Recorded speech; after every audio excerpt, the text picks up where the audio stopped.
Magandang araw po sa ating lahat. Gusto ko lamang pong ipaalam sa ating mga kababayan sa Bicol Region. Ang lokal na pamahalaan po at ang Road Safety Advocates of the Philippines, RSAP, ay maghahandog ng libreng Road Safety Awareness Seminar.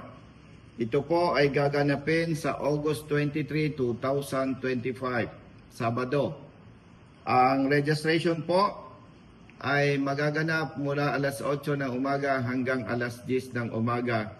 At ang seminar naman po ay gaganapin mula alas 10 ng umaga hanggang alas 5 ng hapon sa covered court ng San Roque Elementary School, San Roque, Bacon District, Sorsogon City.